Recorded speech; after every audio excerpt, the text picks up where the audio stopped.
तुझी बघून जीव सोडून रिक्त भात मोडून घालू नको पिंगात थांब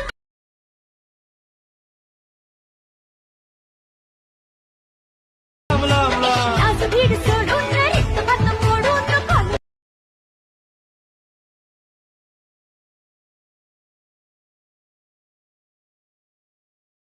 भात होईल राजा जरा दमान घे. तर मित्रांनो, आता जो तुम्ही व्हिडिओ पाहिला आहे ते संपूर्ण व्हिडिओ एडिटिंगचे ट्युटोरियल आपण आहे ते ऑटोप्ले ॲपवरती सांगितले. ऑटोप्ले ॲप तुमच्याकडे नसेल तर डाउनलोड करून घ्यायचं. संपूर्ण या व्हिडिओचं एडिटिंग आहे तर आपण तिथं शिकवलेलं आहे आणि तिथं तुम्ही फॉलो करून घ्यायचं आहे आणि नाव सर्च करून घ्या. तुम्हाला ते डाउनलोड आहे बघू शकता. तिथं संपूर्ण एडिटिंगचं ट्युटोरियल सांगितलेलं आहे. ओके, आणि तिथं कन्सेप्ट कसे वाटले तर सांगा कॉमेंट वगैरे करून. आणि बाकी मित्रांनो, फॉलो वगैरे करून टाका. तोपर्यंत जय हिंद, जय महाराष्ट्र.